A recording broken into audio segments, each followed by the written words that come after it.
తెలంగాణలో తొలి విడత గ్రామ పంచాయతీ ఎన్నికల పోలింగ్ ప్రారంభమైంది. 3834 సర్పంచ్, 27628 వార్డు సభ్యుల స్థానాలకు ఎన్నికలు జరుగుతున్నాయి. ఉదయం 7 గంటలకు ప్రారంభమైన పోలింగ్ మధ్యాహ్నం 1 గంట వరకు కొనసాగుతుంది.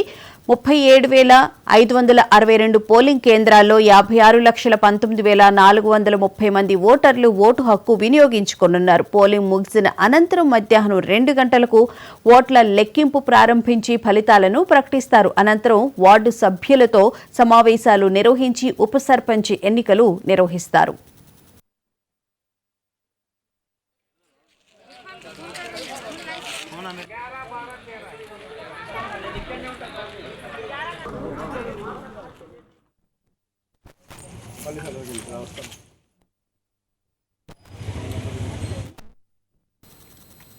తొలి దశలో 4,236 గ్రామ పంచాయతీ సర్పంచ్ పదవులకు, 37,440 వార్డు సభ్యుల స్థానాలకు ఎన్నికల నోటిఫికేషన్ వెలువడింది.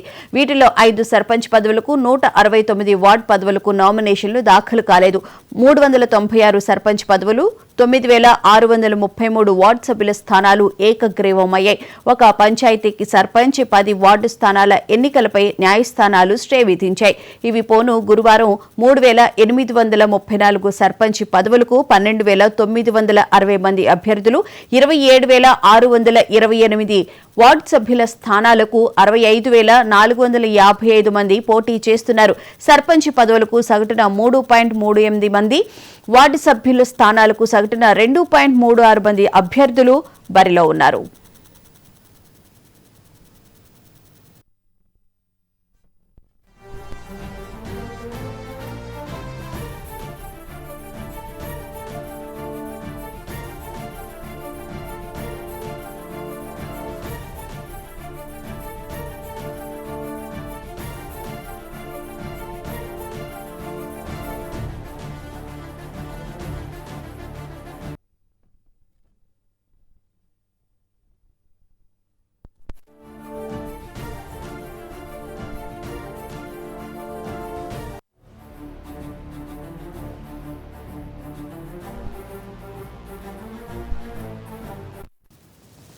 తెలంగాణలో తొలిదశ గ్రామ పంచాయతీ ఎన్నికల పోలింగ్ కొనసాగుతోంది. ఈ రోజు మధ్యాహ్నం 1 గంట వరకు ఈ పోలింగ్ అయితే అవుతుంది.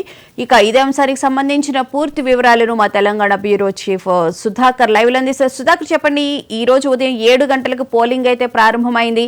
అయితే 1 గంట వరకు జరుగుతుంది. 1 గంట వరకు ఎవరైతే ఉంటారో వాళ్ళని తర్వాత కూడా ఓటు వేసే హక్కు ఉంటుందని చెప్పారన్నారు. ఓవరాల్ గా ఈ సర్పంచ్ ఎన్నికలకి సంబంధించి డబ్బు ప్రవాహంతో పాటు ప్రలోభాలకు కూడా ఎక్కువగా గురి చేశారని అంటున్నారు. డీటెయిల్స్ ఏంటి? తెలంగాణ రాష్ట్రంలో గ్రామ పంచాయతీ ఎన్నికలకు సంబంధించి మొదటి విడత పోలింగ్ ఇవాళ 7 గంటలకు ప్రారంభమైంది. మధ్యాహ్నం 1 గంట వరకు పోలింగ్ ప్రక్రియ కొనసాగుతుంది. 1 గంట వరకు పోలింగ్ కేంద్రాల్లో ఎవరెవరైతే ఓటర్లు ఉంటారో వారందరికీ ఓటు హక్కు వినియోగించుకునే అవకాశాన్ని ఎన్నికల కమిషన్ కల్పించింది. మధ్యాహ్నం 1 గంట వరకు పోలింగ్ ముగిసిన తర్వాత 2 గంటలకి కౌంటింగ్ ప్రారంభమవుతుంది. కౌంటింగ్లో కూడా మొదటగా వార్డు సభ్యుల కౌంటింగ్ జరుగుతుంది. ఆ తర్వాత సర్పంచ్ కౌంటింగ్ జరుగుతుంది. ఈ సర్పంచ్ గెలిచిన తర్వాత సర్పంచ్కి సర్టిఫికేట్ ఇచ్చిన తర్వాత ఉప సర్పంచ్ ఎన్నిక కూడా ఉంటుంది. అంటే మొదటి దశ ఎన్నికలకు సంబంధించి పూర్తిగా ఒక్క రోజులోనే ప్రక్రియ అంతా ముగించేందుకు ఎన్నికల కమిషన్ ఆదేశాలు జారీ చేసింది. అందుకు అనుగుణంగా మైక్రో అబ్జర్వర్లు ఆయా పోలింగ్ బూత్లను సందర్శిస్తున్నారు. అక్కడ ఏర్పాట్లను కూడా పర్యవేక్షిస్తున్నారు. ఎక్కడ ఏ విధమైన ఇబ్బందులు తలెత్తకుండా చూస్తున్నారు. తెలంగాణ రాష్ట్ర వ్యాప్తంగా ఒకసారి మనం చూసినట్లయితే నిన్న ప్రధాన ఎన్నికల కమిషనర్ కౌముదిని చెప్పినట్టు తెలంగాణలో పూర్తిగా మొదటి దఫా 3,834 గ్రామ పంచాయతీల్లో ఎన్నికలు జరగబోతున్నాయి. ఇందులో 12,960 మంది అభ్యర్థులు తమ అదృష్టాన్ని పరీక్షించుకోబోతున్నారు. 27,628 వార్డులకు 65,455 మంది వార్డు సభ్యులు కూడా తమ అదృష్టాన్ని పరీక్షించుకోబోతున్నారు. మనం తెలంగాణ రాష్ట్రంలో ఎక్కడ చూసినా కూడా భారీగా బారులు తీరిన ఓటర్లను చూడవచ్చు. ఎందుకంటే గ్రామీణ వాతావరణం కాబట్టి, అదేవిధంగా గ్రామ స్థాయిలో సర్పంచ్ అభ్యర్థులను ఎన్నుకునే అవకాశం ఉంటుంది కాబట్టి చాలా వరకు కూడా ఓటింగ్లో పాల్గొనాలి, తమ ఓటు హక్కును వినియోగించుకోవాలి. గ్రామ అభివృద్ధిని ఎవరైతే చూస్తారో, గ్రామ అభివృద్ధికి ఎవరైతే పాటుపడతారో ఆ గ్రామ అభివృద్ధికి పాటుపడే అభ్యర్థిని గెలిపించుకోవాలనే ఉద్దేశంతో భారీగా ఓటర్లు పోలింగ్ కేంద్రానికి చేరుకున్నారు. ఉదయం 7 గంటల నుంచే తమ ఓటు హక్కును వినియోగించుకుంటున్నారు. మొత్తంగా తెలంగాణ రాష్ట్రంలో జరుగుతున్న మొదటి విడత పోలింగ్కి సంబంధించి ప్రధాన రాజకీయ పార్టీలు కూడా దీన్ని ప్రతిష్టాత్మకంగా తీసుకున్నాయి. అధికార కాంగ్రెస్ పార్టీ, అదేవిధంగా ప్రధాన ప్రతిపక్షమైన బీఆర్ఎస్, అదేవిధంగా భారతీయ జనతా పార్టీలు, మూడు పార్టీలు కూడా ఈ పోలింగ్ను ప్రతిష్టాత్మకంగా తీసుకొని ముందుకెళ్తున్న పరిస్థితి ఉంది. ఎలాగైనా గెలవాలనే ఉద్దేశంతో అందరూ ముందుకు పోతున్నారు. దీంతోపాటు ఉమ్మడి వరంగల్ జిల్లాకు సంబంధించి మొదటి విడతలో 555 గ్రామ పంచాయతీలకు ఎన్నికలుగా జరుగుతున్నాయి. అదేవిధంగా 4952 వార్డులకు కూడా ఎన్నికలు జరుగుతున్నాయి. ఇప్పటికే ఉమ్మడి వరంగల్ జిల్లాలో 53 గ్రామ పంచాయతీలు ఏకగ్రీవం కూడా అయ్యాయి. నిన్న సాయంత్రమే ఎన్నికల సిబ్బంది అందరూ కూడా పోలింగ్ సామాగ్రిని తీసుకొని ఆయా పోలింగ్ కేంద్రాలకు చేరుకున్నారు. నిన్న రాత్రి ఇక్కడే బస చేశారు. వారికి గ్రామ పంచాయతీలకు సంబంధించి విలేజ్ సెక్రటరీలు కావచ్చు, లేకుంటే ఇతర గ్రామ సిబ్బంది వారికి అన్ని రకాల వసతులు కల్పించారు. ఉదయం 7 గంటలకి పోలింగ్ ప్రక్రియ ప్రారంభమైంది. ప్రస్తుతం మనం చూస్తున్నాం వర్ధనపేట మండలంలోని ఇల్లంద గ్రామంలోని పోలింగ్ స్టేషన్లో ఉన్నాం. ఇది గ్రీన్ పోలింగ్ కేంద్రంగా దీన్ని ఎన్నికల అధికారులు గుర్తించారు. జిల్లా ఎన్నికల అధికారి, కలెక్టర్ దీన్ని గ్రీన్ పోలింగ్ కేంద్రంగా గుర్తించి అన్ని ఏర్పాట్లు చేశారు. ఇక్కడ పోలింగ్కి ఏ విధమైన ఇబ్బంది రాకుండా చూస్తున్నారు. ఉమ్మడి వరంగల్ జిల్లాలో 6 జిల్లాలుగా ఉంటే వరంగల్, హన్మకొండ, జనగామ ఈ 3 జిల్లాలకు సంబంధించి వరంగల్ పోలీస్ కమిషనర్ ఏర్పాట్లను ఎప్పటికప్పుడు పర్యవేక్షిస్తున్నారు. ములుగు, భూపాలపల్లి, మహబూబాబాద్కు సంబంధించి ఆయా జిల్లాల ఎస్పీలు అన్ని ఏర్పాట్లను పర్యవేక్షిస్తున్నారు. ఎక్కడ ఏ విధమైన ఇబ్బందులు తలెత్తకుండా చూస్తున్నారు. ఎందుకంటే గ్రామ పంచాయతీ ఎన్నికలు కాబట్టి గ్రామ పంచాయతీ ఎన్నికలు అంటే ఎక్కడైనా పోటాపోటీగా ఉంటుంది. గెలుపు ఓటములు కేవలం 10, 20ల సంఖ్యలో ఉంటుంది కాబట్టి ప్రతిష్టాత్మకంగా అభ్యర్థులు తీసుకుంటారు. గ్రామీణ స్థాయిలో వాతావరణం కూడా అలాగే ఉంటుంది కాబట్టి ఉద్రిక్త పరిస్థితులు తలెత్తే అవకాశం ఉంటుంది. వాదోపవాదాలు, వాగ్వాదాలు అవసరం అనుకుంటే దాడులు, ప్రతిదాడులు కూడా జరుగుతాయి కాబట్టి పోలీసులు దీన్ని ప్రతిష్టాత్మకంగా తీసుకున్నారు. ఎక్కడ ఏ విధమైన ఇబ్బందులు తలెత్తకుండా చూస్తున్నారు. ముఖ్యంగా అధికార పార్టీకి సంబంధించి మంత్రులు, అదేవిధంగా ఎమ్మెల్యేలు లేని చోట నియోజకవర్గ ఇన్ఛార్జీలు దీన్ని ప్రతిష్టాత్మకంగా తీసుకొని గెలిపే లక్ష్యంగా ముందుకు పోతున్నారు. పోటీ చేసిన అభ్యర్థులకి దిశానిర్దేశం చేస్తున్నారు. ఒకవైపు సర్పంచ్తో పాటు మెజార్టీ వార్డులను కూడా గెలవాలి. మెజార్టీ వార్డులు గెలిస్తే ఉప సర్పంచ్ను కూడా దక్కించుకోవచ్చు. అదేవిధంగా పూర్తిగా గ్రామ పంచాయతీని చేజిక్కించుకోవాలనే ఉద్దేశంతో మంత్రులతో పాటు ఎమ్మెల్యేలు, నియోజకవర్గ ఇన్ఛార్జీలు ఉన్నారు. అదేవిధంగా ప్రధాన ప్రతిపక్షమైన బీఆర్ఎస్ కూడా మెజార్టీ స్థానాలను గెలవాలని ముందుకు పోతుంది. ఎందుకంటే ఇటీవల జరిగిన జూబ్లీహిల్స్ ఉప ఎన్నికల్లో చేదు అనుభవం ఎదురైంది. ఆ చేదు అనుభవ పూర్తిగా దాని ప్రభావం తెలంగాణ రాష్ట్ర వ్యాప్తంగా పడే అవకాశం ఉంది. కాబట్టి ఈ స్థాయిలో మెజార్టీ గ్రామ పంచాయతీలను గెలిపించుకుంటే బీఆర్ఎస్ మరింత ముందుకు పోయే అవకాశం ఉంటుంది. లేదంటే బీఆర్ఎస్కు మరింత గడ్డుకాలం ఉండే అవకాశం ఉంది అనే చర్చ రాజకీయ విశ్లేషకుల మధ్య జరుగుతున్న నేపథ్యంలో గెలిపే లక్ష్యంగా ఆ పార్టీ కూడా ముందుకు పోతుంది. అదేవిధంగా భారతీయ జనతా పార్టీకి సంబంధించి ముఖ్యంగా ఉత్తర తెలంగాణలో ఉమ్మడి ఆదిలాబాద్, ఉమ్మడి నిజామాబాద్, ఉమ్మడి కరీంనగర్, ఉమ్మడి వరంగల్, అదేవిధంగా మెదక్, మహబూబ్నగర్ ఈ జిల్లాల్లో తమ పట్టును సాధించాలని పట్టును నిరూపించుకునేందుకు భారతీయ జనతా పార్టీ కూడా ప్రయత్నం చేస్తుంది. ఎందుకంటే ఈ ప్రాంతంలో భారతీయ జనతా పార్టీకి పార్లమెంటు సభ్యులు ఉన్నారు. బండి సంజయ్ కరీంనగర్ నుంచి, అదేవిధంగా ధర్మపురి అరవింద్ నిజామాబాద్ నుంచి, రఘునందన్ రావు మెదక్ నుంచి, డీకే అర్ణ మహబూబ్ నగర్ నుంచి, అదేవిధంగా ఆదిలాబాద్ నుంచి ఎంపీ కూడా ఉన్నారు. కాబట్టి తాము ఎంపీగా ప్రాతినిధ్యం వహిస్తున్న పార్లమెంటు పరిధిలో మెజార్టీ గ్రామ పంచాయతీలు గెలిపించుకోవాలని వారు కూడా ముందుకున్న పరిస్థితి ఉంది. ముఖ్యంగా చూస్తే తెలంగాణ రాష్ట్ర వ్యాప్తంగా ఉన్న గ్రామ పంచాయతీ మొదటి దశ ఎన్నికల్లో 3 పార్టీలు కూడా ప్రతిష్టాత్మకంగా తీసుకున్నాయి. కాబట్టి అందరూ గెలవాలనే లక్ష్యంతో ముందుకు పోతున్నారు. గెలిపే లక్ష్యంగా ఓటును అభ్యర్థిస్తున్నారు. ప్రతి ఓటర్ని కలిసి తమ ఓటు వేయాల్సిందిగా అభ్యర్థిస్తున్నారు.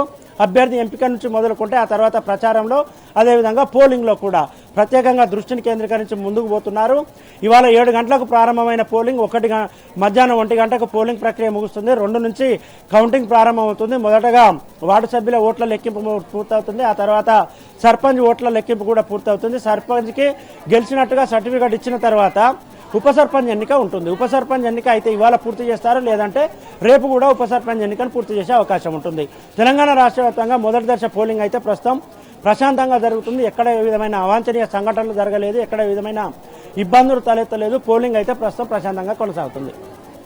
అయితే సుధాకర్, ప్రధానంగా చూసుకుంటే జనరల్ కేటగిరీకి సంబంధించి అభ్యర్థులు ఎక్కడున్నారు, అక్కడ ప్రలోభాలు కూడా ఎక్కువగా జరిగాయి. ముఖ్యంగా చూసుకుంటే ఓటుకి 1000 రూపాయల నుంచి దాదాపు 5000 రూపాయల వరకు జిల్లాలో ఇచ్చిన పరిస్థితి కూడా కనిపిస్తుంది. అయితే ఇంత కాస్ట్లీగా మారడం ఫస్ట్ టైం అనుకుంటే కదా సర్పంచ్ ఎన్నికలకి సంబంధించి?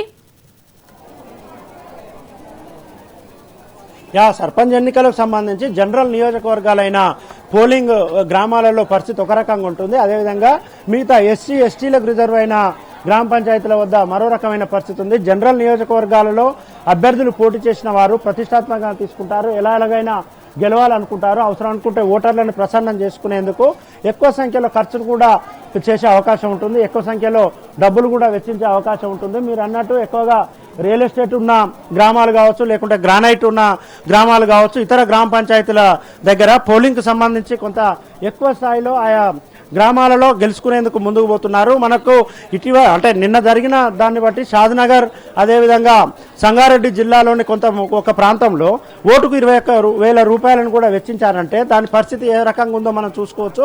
గ్రామ పంచాయతీ ఎన్నికలు కూడా పూర్తి స్థాయిలో కాస్ట్లీ అయినట్టుగానే మనం భావించాల్సి ఉంటుంది. గ్రామ పంచాయతీ ఎన్నికల్లో గెలిపే లక్ష్యంగా అభ్యర్థులు ముందుకు పోతారు కాబట్టి ఎదుటి అభ్యర్థి ఏ స్థాయిలో ఓటుకు డబ్బులు ఇస్తే ఆ స్థాయిలో ఓటు ఉంటుంది. గ్రామాలలో మీరు ఇది ఎన్నో ఓటమ్మా, మీరు ఎన్నో సంవత్సరాల నుంచి ఓటేస్తున్నారు, ఇది ఎన్నో సారి లేదు కదా సార్, ఎక్కువ ఎన్నో ఓట్లు వచ్చినా కానీ చేస్తాను సార్. అంటే గ్రామాలలో సర్పంచ్ని ఎన్నుకోవాలంటే గ్రామాన్ని మంచి అభివృద్ధి చేసే వాళ్ళని ఎన్నుకుంటారు, మీరేమనుకుంటున్నారు? నువ్వు చెప్పమ్మా. అదే ఎడ్డు చట్టంగా నాయన, ఎడ్డు చట్టం ఎన్నో ఎండ్ల కానీ చెప్తాను. ఇప్పుడు నాకు ఏమంతా యాదుకుంటుంది ఆయన, ఎక్కడ ఆయన ఉండే ఆయన పెంచుకోవాలి ఆయన ఉండే. ఈ ఓటు రావడానికి ట్రై సైకిల్ అన్ని ఏర్పాట్లు మంచిగున్నాయమ్మా? మంచిగా ఉన్నాయి నాయన, అన్ని మంచిగా ఇచ్చేళ్ళు, ఇబ్బంది ఏం లేదు, ఆయనకి ఏ ఇబ్బంది లేదు సార్, మంచిగా. చాలా మంది వృద్ధులు ఓటు హక్కును వినియోగించుకోవడానికి వచ్చారు, అదేవిధంగా మహిళలు ఎక్కువ ఉన్నారు. మరో ముఖ్యమైన విషయం ఏంటంటే తెలంగాణ రాష్ట్రంలో ప్రతి ఉమ్మడి జిల్లాలో చూస్తే మహిళా ఓటర్ల సంఖ్య ఎక్కువగా ఉంది. మహిళా ఓటర్ల తర్వాతనే పురుషుల ఓటర్ల సంఖ్య ఉంది కాబట్టి మహిళలు కూడా బార్లు తీరి ఓటు హక్కుకు వస్తున్నారు. మహిళలే అభ్యర్థుల గెలుపు ఓటములను దిశానిర్దేశం చేయబోతున్నారు, అభ్యర్థుల తలరాతను మార్చబోతున్నారు. మహిళల ఓట్లు ఎక్కువగా ఎవరికి పోల్ అయితే ఆ అభ్యర్థి గెలిచే అవకాశం స్పష్టంగా ఉంటుంది. ఎక్కడ ఏ పోలింగ్ స్టేషన్లో చూసినా, ఏ జిల్లాలో చూసినా, ఏ గ్రామ పంచాయతీలో చూసినా మహిళా ఓటర్ల సంఖ్యనే అధికంగా ఉంది. మొత్తంగా తెలంగాణ రాష్ట్ర వ్యాప్తంగా మొదటి విడత పోలింగ్ అనేది ప్రశాంతంగా కొనసాగుతుంది. బోనా అయితే సుధాకర్, ప్రధానంగా చూసుకుంటే ఈ ఎన్నికలకి సంబంధించి ఎవరైతే అధికారులు ఉన్నారో వాళ్ళు తమ విధులు సరిగ్గా నిర్వహించిన వాళ్ళకి ఎన్నికల అధికారి 77 మందిని సస్పెండ్ చేయడం, అలాగే 130 మందిని కూడా షోకాజ్ నోటీసులు ఇచ్చినట్లుగా కూడా తెలుస్తుంది కదా. ఎన్నికల విధుల్లో అదేవిధంగా పోలింగ్ విధుల్లో నిర్లక్ష్యంగా వ్యవహరించిన 70 మందిని ఎన్నికల విధుల నుంచి ఎన్నికల అధికారులు తొలగించారు. అదేవిధంగా మరికొంతమందికి షోకాజ్ నోటీసులు కూడా జారీ చేశారు. ఎన్నికల కమిషన్ చెప్పిన దాన్ని బట్టి, లేకుంటే ఆయా జిల్లాల ఎన్నికల అధికారులు చెప్పిన దాన్ని బట్టి నిన్న ఉదయాన్నే వారు పోలింగ్ సామాగ్రిని తీసుకొని ఆయా పోలింగ్ కేంద్రాలకు వెళ్ళాలి. పోలింగ్ కేంద్రాలకు వచ్చి నిన్న రాత్రే పూర్తి స్థాయిలో ఏర్పాట్లు చేసుకోవాలి. వారికి కావాల్సిన ఏర్పాట్లన్నింటి కూడా ఆయా గ్రామ పంచాయతీలకు సంబంధించిన గ్రామ పరిపాలనాధికారి ఉంటారు, విఆర్ఓ కానీ లేకుంటే ఇతర విఆర్ఏలు ఉంటారో విఆర్ఓ విఆర్ఏలు అన్ని ఏర్పాట్లు వారికి చేస్తారు. చేసి నిన్న రాత్రి ఇక్కడే బస్ చేసి వాళ్ళ ఉదయం నుంచి పోలింగ్ సంబంధించిన ప్రక్రియను చూసుకోవాలి. కానీ చాలామంది నిర్లక్ష్యంగా వ్యవహరించారు. ఎన్నికల విధుల్లో పాల్గొనేందుకు సుముఖత చూపెట్టని వారిపైన చర్యలు తీసుకున్నారు. మరికొందరికి షోకాజ్ నోటీసులు కూడా జారీ చేసిన పరిస్థితి ఉంది. ప్రస్తుతం తెలంగాణ రాష్ట్ర వ్యాప్తంగా పోలింగ్ సిబ్బందికి కావచ్చు, వచ్చే ఓటర్లకు కావచ్చు, ఎక్కడ ఏ విధమైన ఇబ్బందులు రాకుండా అన్ని ఏర్పాట్లను అయితే చేస్తున్నారు. భారీగా ఓటు హక్కును వినియోగించుకుందుకు ఓటర్లు పోలింగ్ కేంద్రాలకు పోటెత్తిన పరిస్థితి చూస్తున్నాం. ప్రస్తుతం మనం ఇల్లందు గ్రామానికి వచ్చిన ఓటర్లను చూస్తున్నాం. పోలింగ్ అంటే తమ ఓటు హక్కును వినియోగించుకోవాలి, తమ గ్రామాన్ని అభివృద్ధి చేసే సర్పంచ్ని ఎన్నుకోవాలి, తమ వార్డును అభివృద్ధి చేసే వార్డు సభ్యుని ఎన్నుకోవాలనే లక్ష్యం వారి ఉద్దేశం వారిలో స్పష్టంగా కనిపిస్తుంది. అందుకే ఓటర్లు భారీ సంఖ్యలో పోలింగ్ కేంద్రాలకు పోటెత్తుతున్నారు. Right, thank you Sudhakar.